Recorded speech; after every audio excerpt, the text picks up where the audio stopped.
दानं दमश्च यज्ञश्च स्वाध्यायस्तपार्जवम्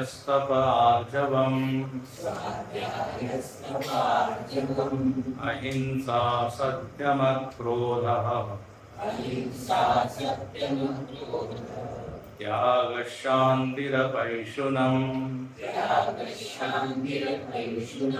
दया भूतेष्वलोलुप्त्वम्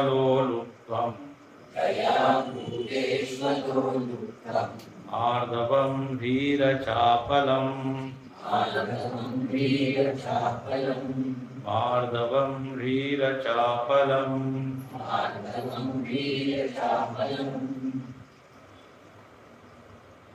आपल्या मनाकडे जर आपण बघितलं तर मनामध्ये अनंत वृत्ती आहे, अनंत भावना आहे किंवा अनंत विचार आहे. या विचारांचं वर्गीकरण करणं सोपं नाही, विभागणी.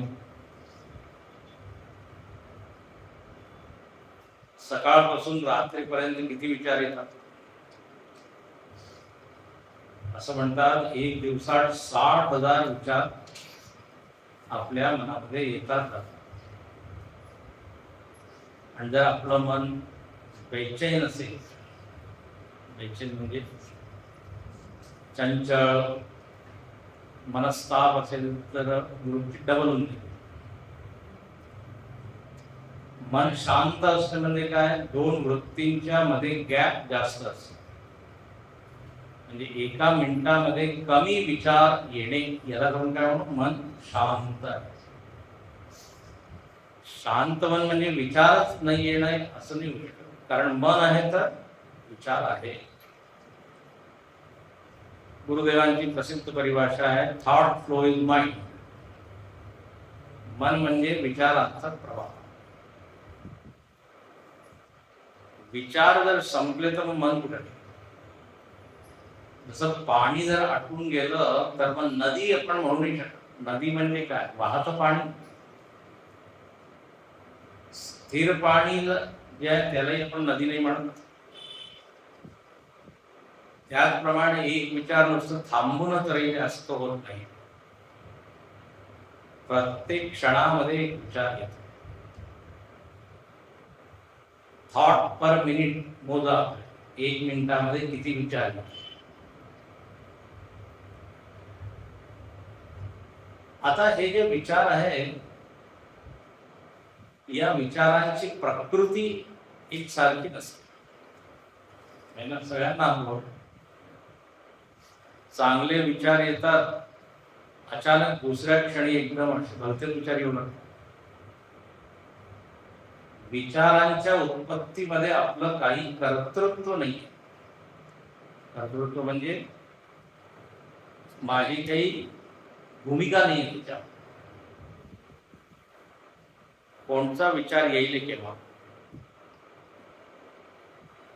7:15 वाजता कोणता विचार येईल सांगू शकता का तुम्ही? हो म्हणजे सांगू शकता. आज प्रसाद काय आहे येऊ शकतो, येतो असं. किंवा कोणाच्या मनामध्ये येईल की उद्या मी येणार नाही, असं काही शक्य नाहीये. दुसऱ्या क्षणी काय येईल मनात. तर विचारांची उत्पत्तीमध्ये आपली काही भूमिका नाही, पण हा विचार उत्पन्न झाल्यावर त्याला वाढवायचं की थांबवायचं की नाही, प्रकट करायचं की मनामध्येच राहू द्यायचं, याच्यावर आपला खूप काय आपलं स्वातंत्र्य. अच्छा, कोणते प्रकारचे विचार येतील थोडासा अंदाज होऊ शकतो, कारण विचार आपल्या वासनेप्रमाणे येतात. आधी पाहिलं सांगितलं त्याला प्रकृती किंवा स्वभाव सांगितलं. आपल्यामध्ये जर सत्संगाची वासना आहे, तसेच विचार येऊ शकतात, येतात. गाण्याचे जर संस्कार आहेत तसे विचार येतात. कला, राजकारण, जशा वासना आहे तसा विचार, तशी इच्छा. इथे काय म्हणत आहे भगवंत म्हणे, तसे तर अनंत विचार आहे, पण याला तीन प्रकारामध्ये विभागणी करू शकतो: दैवी, आसुरी आणि राक्षस. आणि सुरुवातीला इथे जे दैवी विचार, वृत्ती किंवा प्रकृती, स्वभाव, त्याचं वर्णन आहे का? आणखी भगवंतांनी इथे पहिल्या श्लोकामध्ये 9 सांगितले होते आणि दुसऱ्या श्लोकामध्ये सुद्धा 9-10 आहे. तर आपण पाहिलं अभयम वगैरे, दानम, दम, संयम, संयमेन्द्रियग्रामम, सर्वत्र समबुद्धयः ते प्राप्नुवन्ति मां सर्वभूत इति. हा खूप छान श्लोक आहे. याच्यामध्ये म्हणतात की मला कोण प्राप्त करतात, कोणचे लोक? भगवंत म्हणतात ते प्राप्नुवन्ति मां, के तर म्हणे इंद्रिय ग्राम यांनी संयमित केले. इंद्रियांचा समूह, ग्राम म्हणजे काय? समूह. ग्राम म्हणजे गाव. तर आपण एक इंद्रियांचं गाव घेऊन बसतो. त्या गावामध्ये आपण इंद्रियांना गो सुद्धा म्हणतात, म्हणून याचं नाव गोकुळ. एक गोकुळ उत्तर प्रदेशमध्ये, एक गोकुळ आपल्यामध्ये. आणि याच्यामध्ये अंतर्यामी रामच कोण आहे? कृष्ण आहे. तर इंद्रिय ग्रामम म्हणजे याच्यावर ताबा आहे. काल मी सांगितलं त्याचा अर्थ, ज्यांनी इंद्रियांवर सवय, इंद्रियांची सवय चांगली, वागणूक, वर्तन, शिस्त. संयम म्हणजे इंद्रियांचा उपयोगच करणे नाही असं जाऊ शकतो. मग देवाने डोळे कशाला दिले, कान कशाला दिले? संयम इंद्रिय सर्वत्र समबुद्ध आहे. श्लोक म्हटला की सांगतो, बुद्धी ज्याची समर्थ होते, बुद्धीच्या स्तरावर समता, इंद्रियांच्या स्तरावर संयम आणि शरीराच्या स्तरावर सेवा, सर्वभूत हिते रता, असं ज्यांचं जीवन आहे म्हणे ते प्राप्नुवन्ति. है ना? या एक श्लोकावर एक टॉप होऊ शकतो, एक भाषा. इंद्रिया किती आहे, बुद्धी म्हणजे काय, सर्वभूत ही म्हणजे. तर त्या श्लोकामध्ये दमाचा म्हणजे दमाचा महिमा सांगितला. म्हणून म्हणतात दम दैवी संपत्ती आहे, त्यांनी देवाची प्राप्ती होते. यज्ञ, काल यज्ञ पाहिला आपण. यज्ञ म्हणजे स्वाहाची वृत्ती, त्यागाची वृत्ती ठेवून मग कर्म करणे. मला काय मिळेल याच्याऐवजी मी किती देऊ शकतो, ही भावना याला म्हणतात यज्ञ भाव. आणि या यज्ञाचा जर अजून व्यापक अर्थ घेतला तर यज्ञ तर एक वैदिक कर्म आहे. जेवढे वैदिक कर्म आहेत ते सुद्धा यज्ञामध्ये इन्क्लुडेड, समाविष्ट. संध्या वगैरे करणे किंवा ज्या धार्मिक क्रिया आपण करतो, तीर्थाटन, गंगा स्नान, यज्ञामध्ये सगळे. तीर्थयात्रेला आपण जातो त्याचे सुद्धा बरेच लाभ आहे. अदृष्ट लाभ, आपण सांगत होतो दृष्ट लाभ, अदृष्ट लाभ. तीर्थामध्ये गेल्यावर दृष्ट लाभ काय आहे? तो फिरायला मिळतं. मग काय, स्नान वगैरे केलं तर पुण्य मिळतं. अदृष्ट. आमच्या गुरुजींनी छान सांगितलं, म्हणजे तीर्थयात्रेमध्ये आपल्याला कधी कधी असे प्रसंग येतात जेव्हा आपली मदत करणारा कोणी नसतो आणि अचानक कोणीतरी येतो. त्यामुळे देवावर विश्वास वाढतो अशा प्रसंगाने किंवा घडते. कारण तिथे कोणी नाही, तुमचं कोणीच नाही, तुम्ही एकदम अनोळखी ठिकाणी. आणि तीर्थामध्ये सामूहिक श्रद्धेचं दर्शन होतं.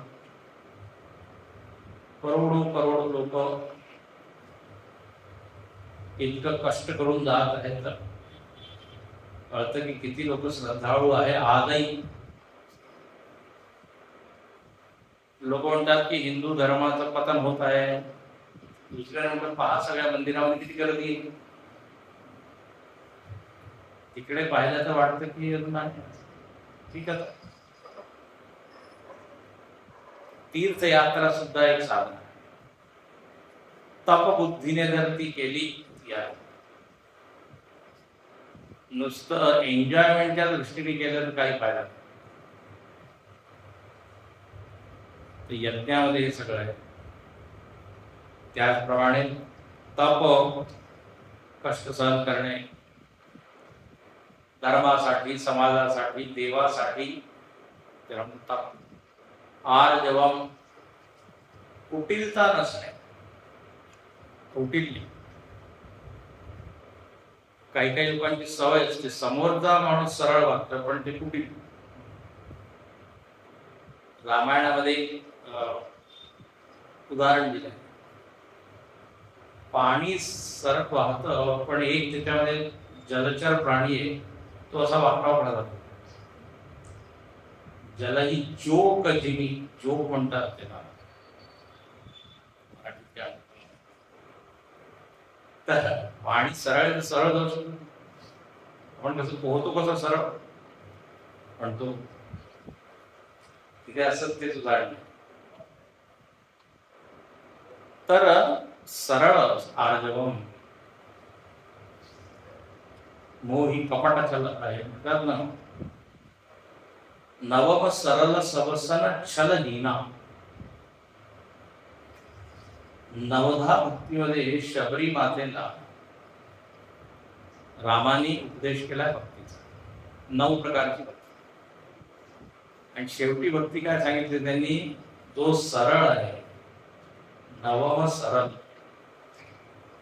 भक्ती म्हणजे फक्त फुलं वाहणे किंवा जोरजोराने आरती म्हणणे किंवा भजन करणे तेवढंच नाही. तर मनामधील कुटिलता आपण संपवली तर ही सुद्धा काय आर्जवम, रुजुत्वम.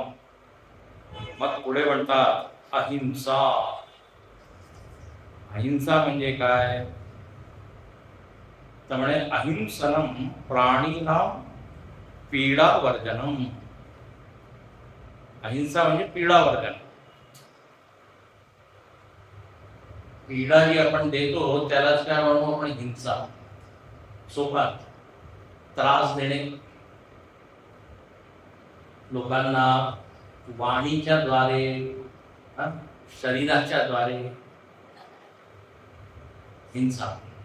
तर म्हणे याचा काय करा, त्या वर्जनम, याला अहिंसा. आता अहिंसेवर सुद्धा आपल्या हिंदू धर्मामध्ये भरपूर चिंतन केलं.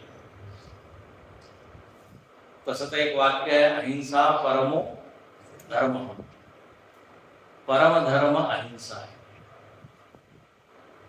म्हणजे माझ्याकडून कोणालाही त्रास न हो, एक असा स्वभाव ज्याचा बनलेला आहे. म्हणजे पीडा देण्याचा विचार सुद्धा त्याच्यामध्ये मनामध्ये आलं, त्याला पीडा होते, त्याला वाटतं अशी भावना आली. तर अहिंसेचा एक स्वभाव त्याचा झालेला, मनामध्ये सुद्धा त्रास देण्याची वृत्ती येत नाही. बोलण्याची आणि करण्याची गोष्ट फार ना. परपीडा. अच्छा, आता तसं पाहिलं तर पीडा देणारे भरपूर लोक आहेत, पण त्याचा तर सन्मान होतो. उदाहरणार्थ डॉक्टर, डॉक्टर जेव्हा इंजेक्शन लावते पिळा होते की लगेच त्या डॉक्टरला सांगायचं मी गीतेप्रमाणे वागत नाही. इथे किती सांगितलं अहिंसा हिंसा करतात. ऑपरेशन मध्ये किती कष्ट होतो त्यात. वाचवा वाचवा पेशंट डॉक्टर म्हणतो वाचवत आहे आणि वाचवत काय अत्याचार करतात. रक्त काढत आहात कातर तर पीडा तर खूप देतात. पण त्या पीडेबद्दल आपण त्यांना 5 लाख 4 लाख हे कसं काय होईल. आता ही हिंसा आहे की अहिंसा. तर अहिंसा काय इथे लक्षण तर आहे ना. हिंसा म्हणजे पीडा देणे.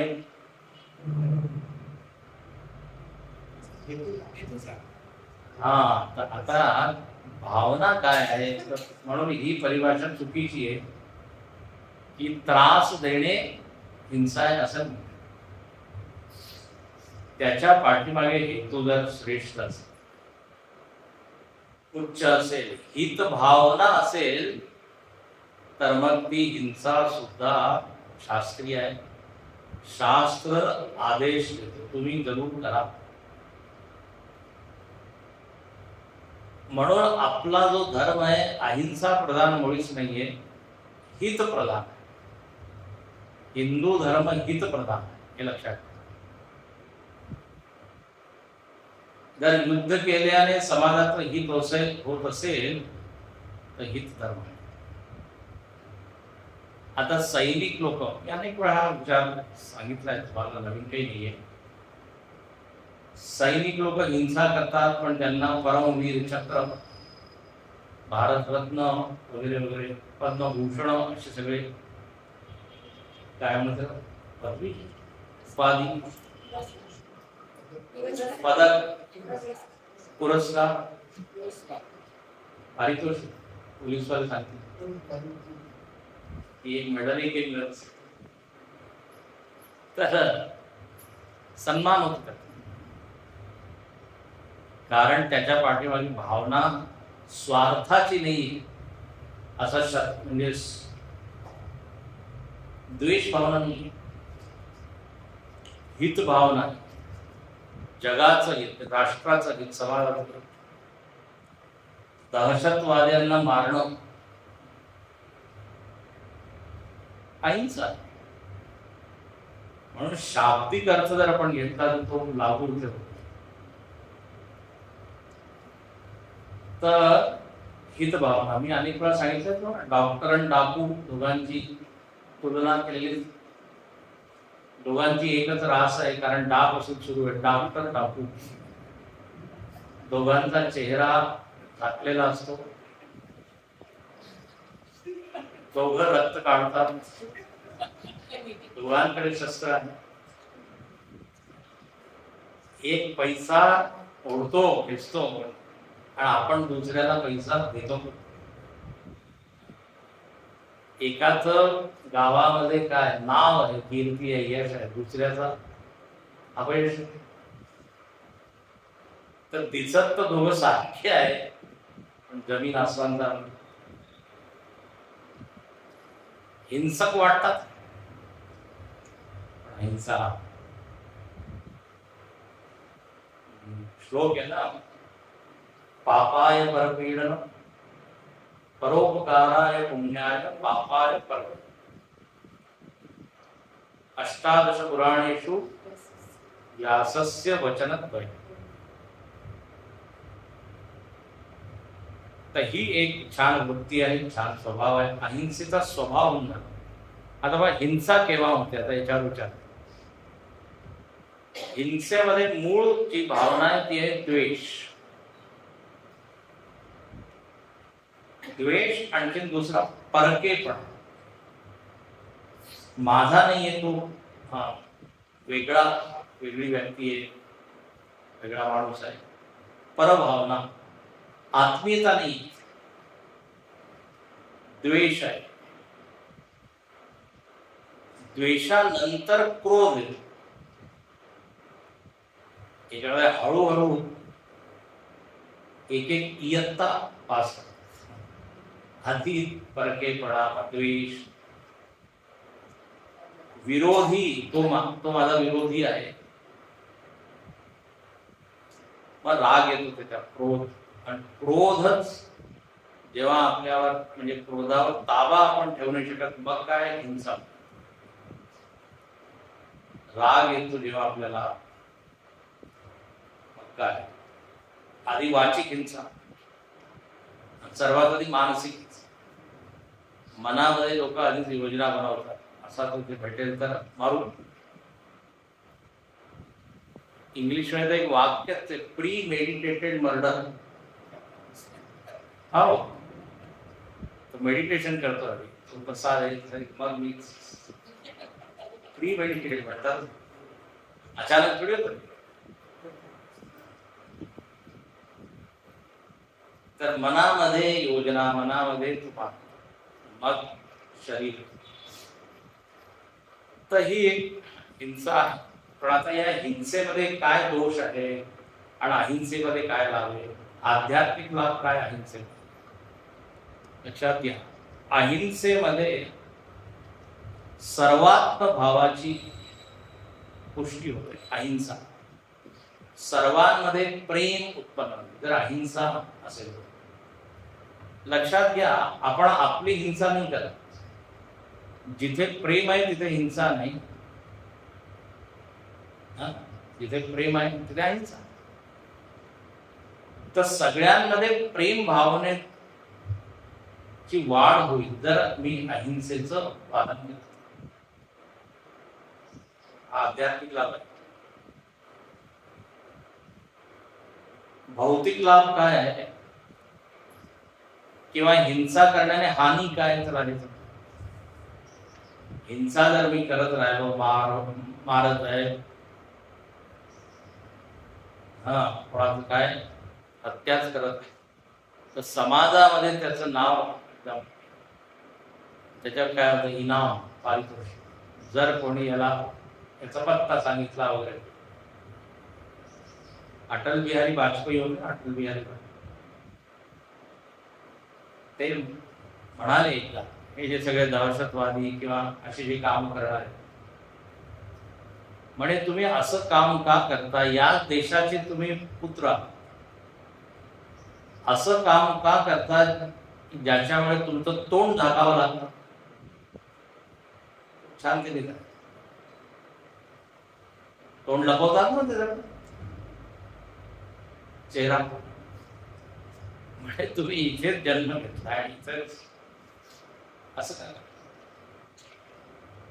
त्यांना ते उपदेश करत की याच्यामध्ये काही लाभ होणार, उलट सगळे लोक माझ्यापासून काय दूर होऊन जाते. बळे बापरे, त्याच्यातून सांभाळून राहा. भौतिक हानी होईल की. अच्छा, हिंसा केल्याने काय होतं, सतत माझ्यामध्ये भयची वृत्ती. कारण जर मी मारलंय तर आता समोरचा एक म्हणेल अच्छा ठीक आहे, तो योजना वगैरे. जो आतंकवादी आहे तोच आतंकामध्ये जगतो आहे ना, लपत आहे, जिबत आहे, करत. त्यांना रात्री झोप येत नाही. आणि ते स्वामी सांगत होते, हिरेसाहेब जास्त सांगते म्हणे, जे असे बदमाश दुष्ट लोक असतात त्यांचं वय जास्त असतं, 10-12 वर्षात है ना, तुरुंगामध्ये जातात किंवा दुसरे लोक एन्काउंटर. युपी मध्ये खूप सुरू आहे ऑपरेशन लंगडा.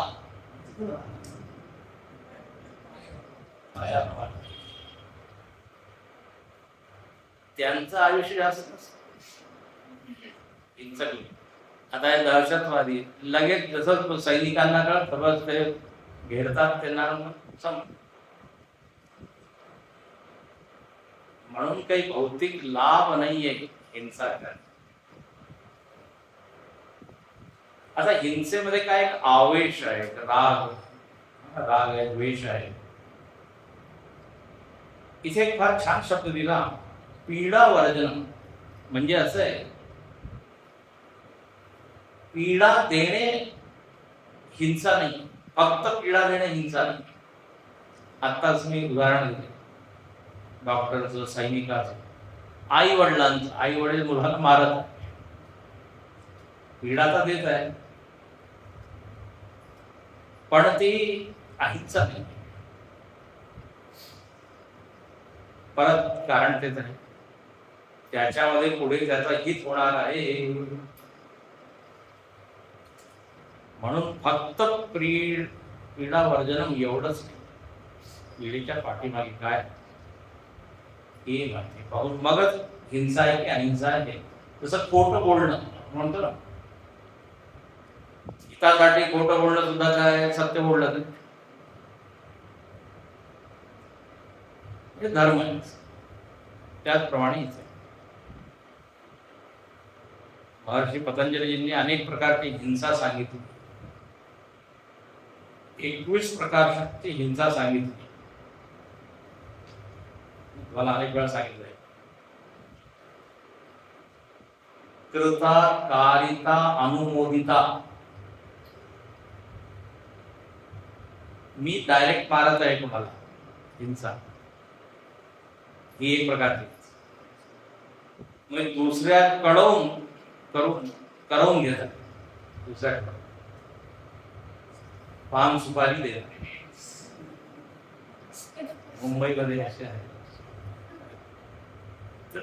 मी जरी घरी बसलोय पण मी हिंसक म्हणालो. तिसरं आहे अनुमोदिता. कोणी हिंसा करत आहे त्याचं तुम्ही अनुमोदन करत आहात, ती सुद्धा हिंसा. बाकी ती बारीक आहे, सारखाही नाही तरी. आणि आता या तिघांचे अजून 3 प्रकार आहेत. ही शरीराच्या स्तरावर होऊ शकते, मनाच्या स्तरावर, वाणीच्या स्तरावर. असे त्यांनी अनेक भेद करून 80 प्रकार 81 वर्ष. अहिंसा प्रतिष्ठाया तत्सन्निधौ वैरत्याग. 100% जर मी अहिंसक झालो तर माझा कोणी शत्रूच राहणार नाही, असं पतंजली म्हणतात.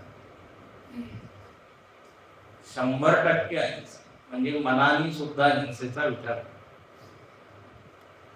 म्हणून पहा, आधीचे ऋषी मुनी लोक त्या जंगलामध्ये राहायचे आणि सगळे हिंसक पडले, पण यांच्या मनामध्ये काही तशी वृत्ती नाही म्हणून तिकडे सुद्धा.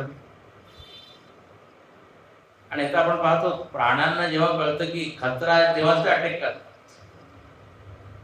नाही तर काय.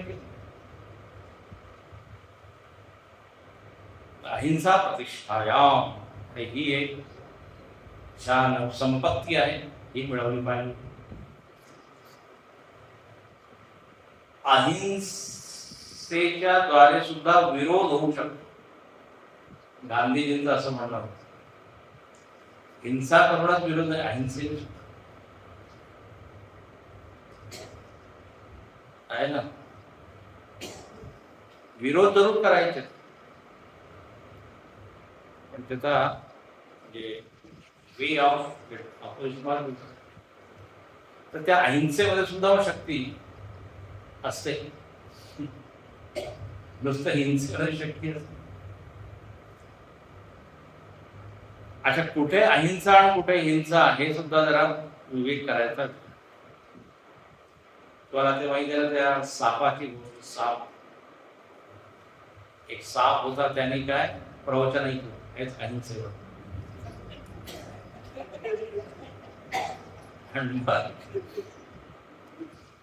आजपासून मी अहिंसा धर्म पाळला. आता लोक त्याला पाहत ते घाबरत आहे, की खडा वगैरे त्याला, हा शांत. मग अजून लोकांना मजा येते. बिचारा तो घायल झाला लोकांनी जे मारून मारून त्याला. तो म्हणाला, यापुढे मी प्रवचन ऐकायला जाणार. ते संत म्हणाले याचं काय झालं म्हणजे तुमच्या उपदेशाप्रमाणे मी वागलो. संत काय म्हणाले, मी असं कुठे म्हटलं होतं की तुम्ही विरोधच करायचा, तुम्ही चावू नका, पण काय उपकार नाही, थोडं भयच दाखवलं पाहिजे ना, थोडा काय धाक असायला पाहिजे. आई वडिलांचा धाक, आई वडील नुसते बसतील काय छडी घेऊन मारतच असतील ते चुकीचं आहे, पण धाक कसा. तर अहिंसा किती प्रमाणात कुठे कशी याच्यावर सुद्धा चिंतन आहे, विचार करा. अहिंसा. दुसरं आहे, अच्छा आणि अदृष्ट फलही मिळेलच तुम्हाला. अहिंसक माणूस जो आहे ना तो निर्भय आहे, निर्भय आहे, आणि त्याचं मन काय शांत राहील. जो हिंसा करतो तो बसू शकतो का शांत? सतत चिंताच राहिली की तो येईल मला मारेल, तो काही करेल. म्हणून अहिंसेला दैवी संपत्ती. पुढे सत्यम, पुढचा जो गुण आहे सत्यम. सत्यम म्हणजे काय? त्याचे सत्यमचा संबंध वाणीशी,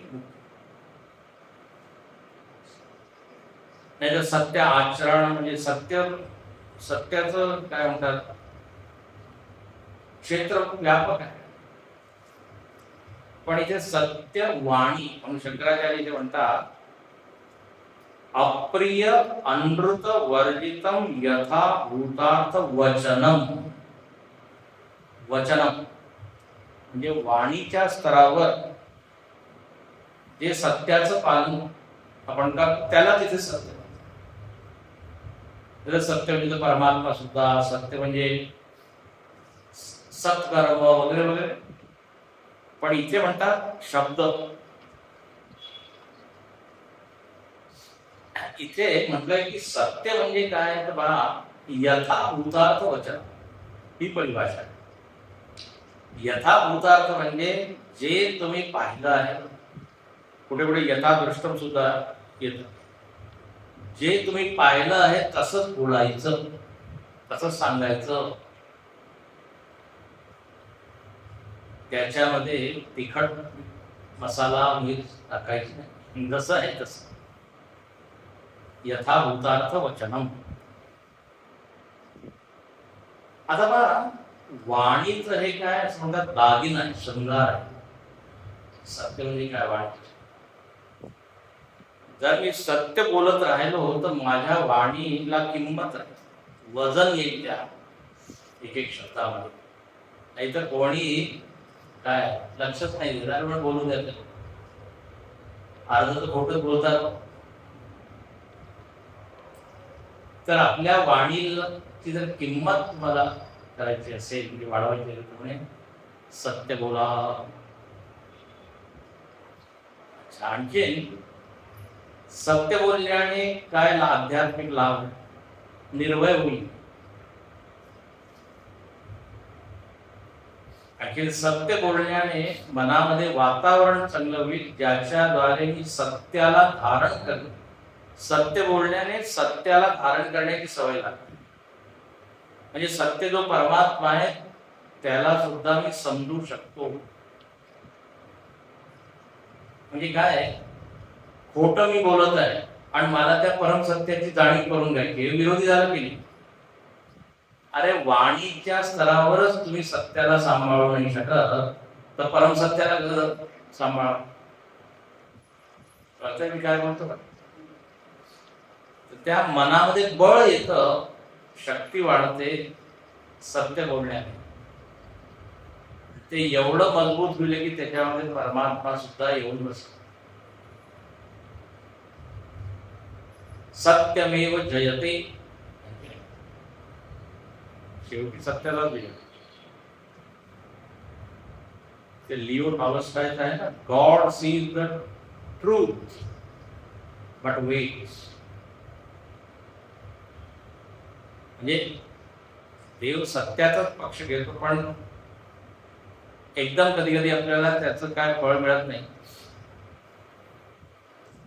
थोडी वाट पाहू. पण असं नका म्हणू की सत्य बोलण्याने काही होणारच नाही, सगळं काही असत्याने सगळं होत आहे, कलियुग आहे. म्हणजे ही जी तुम्ही जे निश्चय केलाय बुद्धीचा तो चुकीचा. आजही जर तू कोणी असत्य वागवत असेल तर त्याचा काय विकास होईल का? 2-4 वेळा तो येईल, लोक फसतील. मग म्हणून सत्य हे फार मोठं काय जीवनमूल्य. सत्यम यथावत. कारण वाणीच सत्य. आपलं पहा, व्यवहार जो आहे ना सगळ्यात जास्त वाणीने. 80 ते 90% व्यवहार म्हणून काय म्हणतात मराठी? व्यवहार. व्यवहार म्हणजे एक तो अर्थ वेगळा, पैशाचा किंवा प्रॉपर्टीचा. पण व्यवहार म्हणजे रोजचं आपलं वागणूक, वर्तन.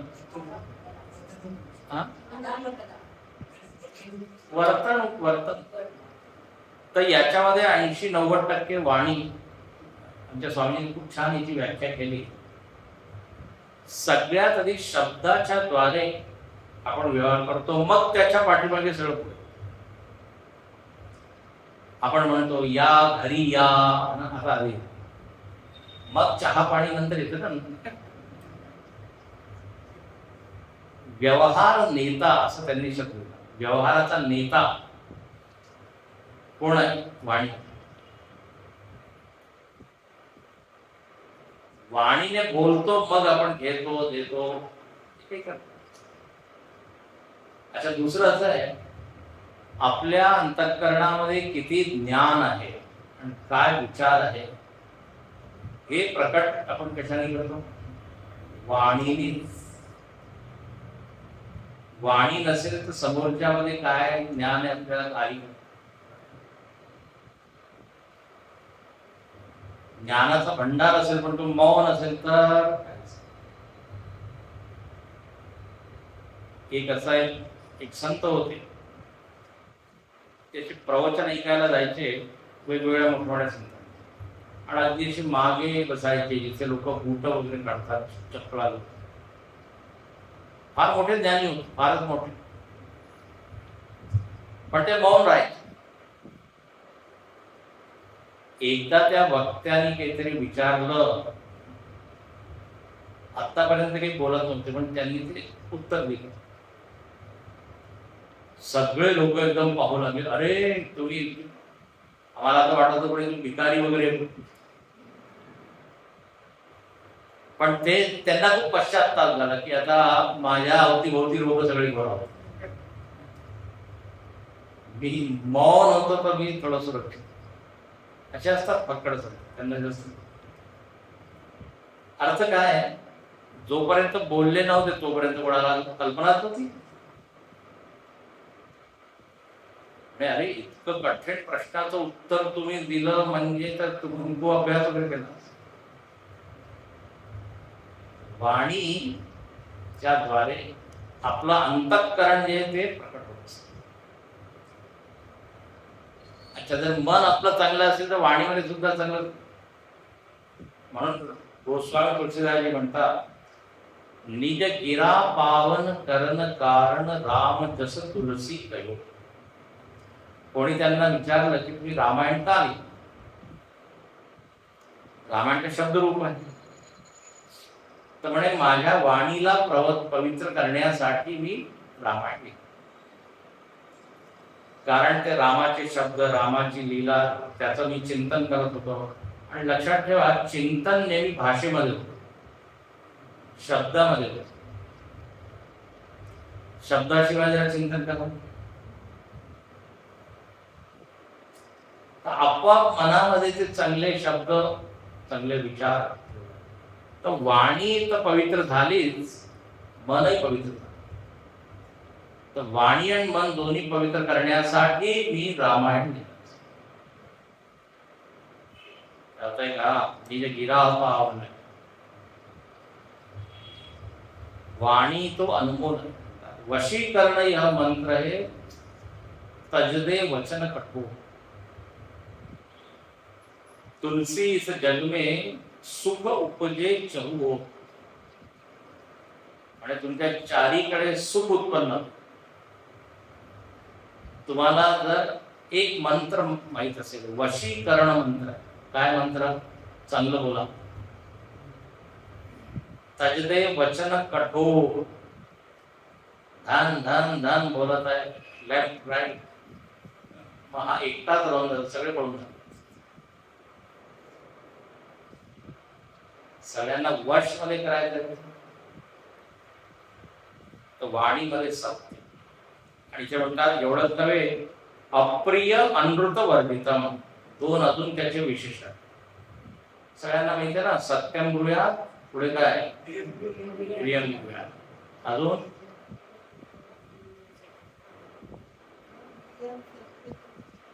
हा न ब्रूयात सत्यम अप्रिय, अजून आहे दोन, सत्यम ब्रूयात प्रियम ब्रूयात. नाही, अरे बोललं कसं पाहिजे? सत्य आणखी गोड. हितम ब्रूयात आणि मितम ब्रूयात, असं बोललं पाहिजे जेणेकरून समोरचं हित. आणि काही नसेल जमत तर कमीत कमी मितम ब्रूयात, कमी बोल. कमी बोलणं सुद्धा एक समष्टीची सेवा आहे.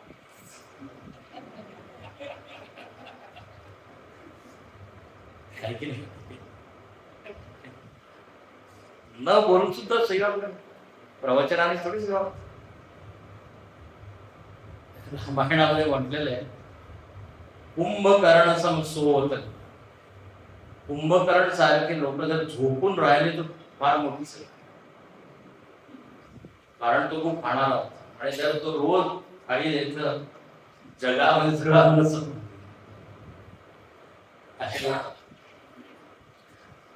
विनोद आहे. तर सत्यम प्रियम हितम आणि आता मग सत्याबरोबर प्रियम आहे. एक आणखी समाजामध्ये काय प्रचार आहे, सत्य नेहमी काय असतं? कटू असतं. कोणी सांगितलं की सत्य कटू? ऐकून ऐकून. आता जे लोक सत्य बोलत होते ते काय कळले होते का? कटू होते? जर सत्य कटूच आहे तर मग जेवढे सत्य बोलणार आहे ते कसे? असं नाही. आमचे स्वामी सांगायचे की सत्याला तुम्ही गोड करून बोलू शकता. त्याला जसं शुगर तेच मी उदाहरण देत होतो. आवळा असतो ना, आवळा किती आंबट असतो. तेव्हा त्याचं तुम्ही काय मोरब्बा म्हणतात, त्याच्यावर तुम्ही ठेवता किती महिने तुमच्या, मग पहा आंबटपणा जरा काय गेला तर म्हणजे आंबट वस्तू सुद्धा गोड होऊ शकते. तर कटू असं नाहीये की कटूच असतं नेहमी सत्य. बोलण्याची कला पाहिजे, त्याला गोड करून बोलू शकतो. प्रभू रामचंद्रांनी कौशल्याला इतकं म्हणजे सत्य सांगितलं, गोड करून सांगितलं. या वनगमनाचा आदेश, तेव्हा ते काय म्हणतात, मला अयोध्येचं राज्याच्या ऐवजी जंगलाचं राज्य दिलं, वनाचं.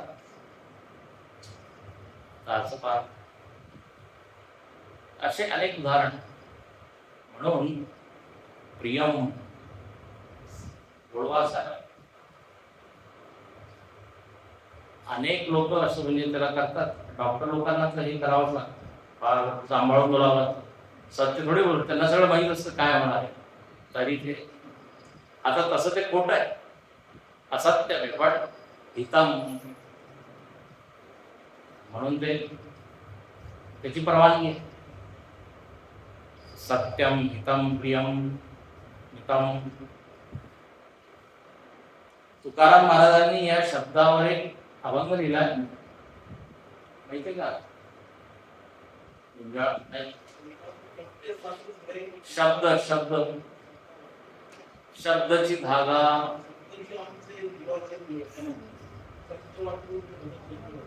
हा हा इकडं मला असं वाटतं तुकाराम महाराजांचं ते काय घासावा शब्द, तासावा शब्द, तोलावा शब्द. हा बोलण्यापूर्वी अनेक ओळी त्याच्या. शब्द हेची कातर शब्द सुई दोरा. महाराजांचं नसेल होत. वेतावेत शब्द शास्त्रात आहे. वेतावेत बोलावे मोजके नेमके खमंग खमके ठेवावे भाव भान देश काळ पात्राचे. बोलावे खमंग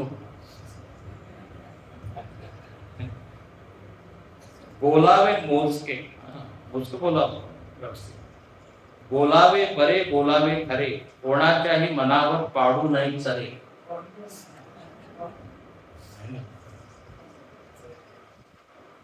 कोणाचेही वर्ण व्यंग आणि बिंग जात पात धर्म काढूच नाही.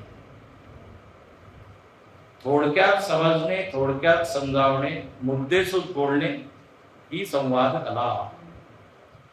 शब्दामध्ये झळकावी ज्ञान कर्म भक्ती. स्वानुभवातून जन्मावा प्रत्येक शब्द स्वानुभवातून जन्म.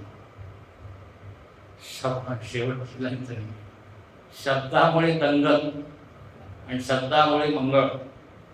शब्दाचे हे जंगल जंगल जागृत राहावं. कोणाचे रामच असेल शब्दाची म्हणजे ती रचना पाहून. गुगल देवताला विचार टाईप करा घासावा शब्द तासावा शब्द बरोबर येईल.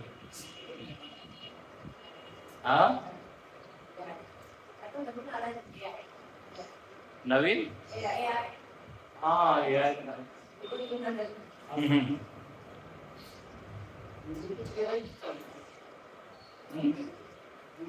हा त्याचं काय सेवाच त्याचं पुढचं वर्जन आहे. तर सत्यम ठीक आहे. पुढची संपत्ती काय अक्रोध.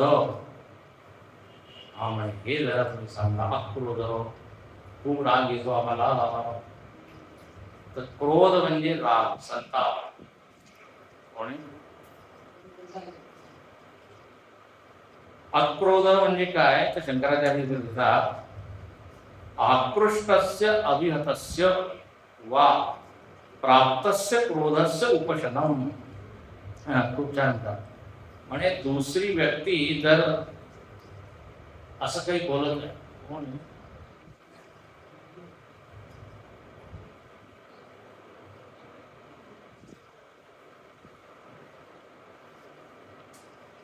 चला ठीक आहे इकडे.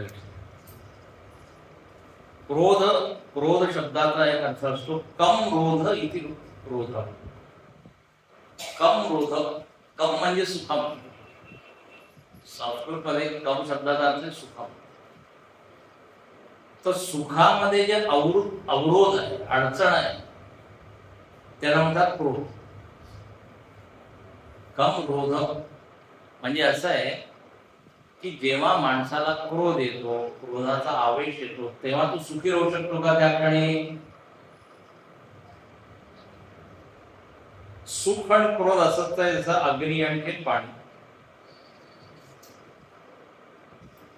कम क्रोध असं कोणी म्हणतो का की मी खूप आनंदाने राग करत आहे किंवा मला राग येतोय पण मी शांत शांत क्रोध दोन्ही एकाच वेळी होऊ नये. तर शांतीचा जो विरोधी वृत्ती जी आहे त्याला आपण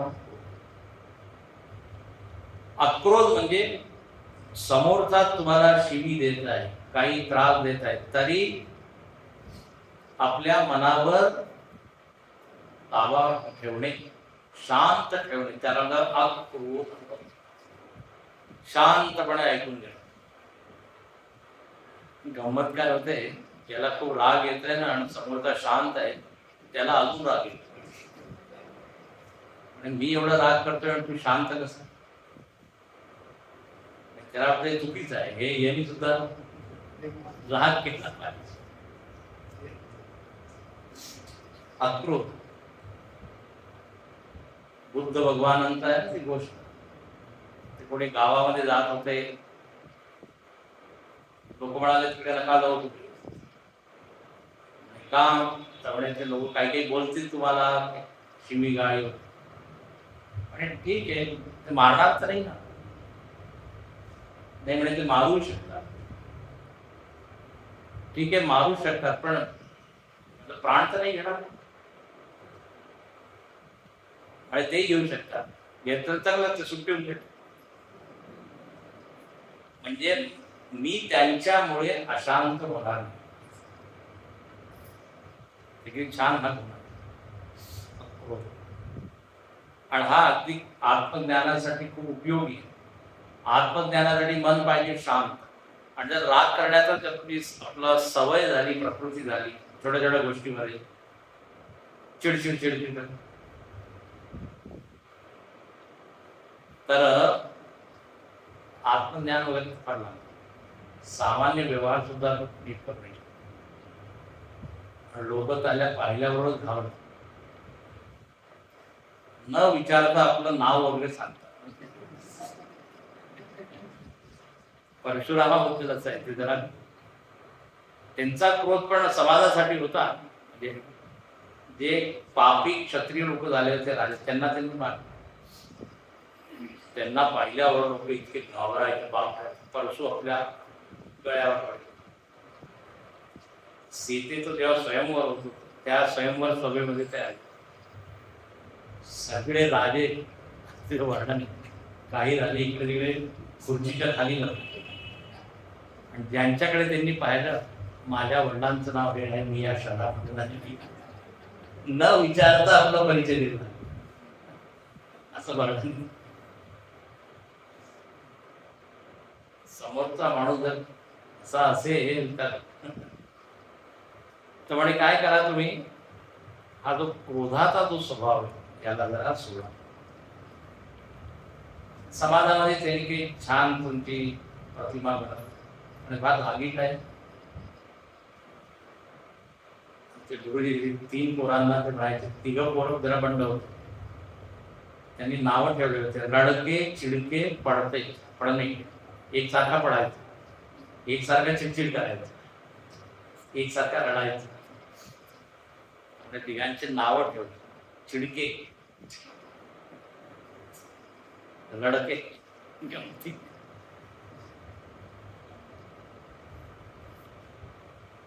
तर क्रोधाचं फळ काय होतं ते तुम्हाला माहित आहे. श्लोक आहे, क्रोधात भवती संमोहात स्मृतिविक्रम, स्मृतिभ्रंशात बुद्धिनाश. असे स्वामी म्हणतात की सोपी परिभाषा, दैवी संपत्ती कोणची ना आसुरी, आणि ज्याच्याद्वारे तुमची बुद्धी सुरक्षित, बुद्धी नामाची संपत्ती सुरक्षित, ती दैवी. खूप छान. आणि ज्याच्यामुळे बुद्धीचा नाश होत आहे ती आसुरी. आता पहा, कोणची वृत्ती, कोणत्या वृत्तीमुळे काय होत, बुद्धिनाश. क्रोधामुळे आपण काय काय बोलतो वाटते.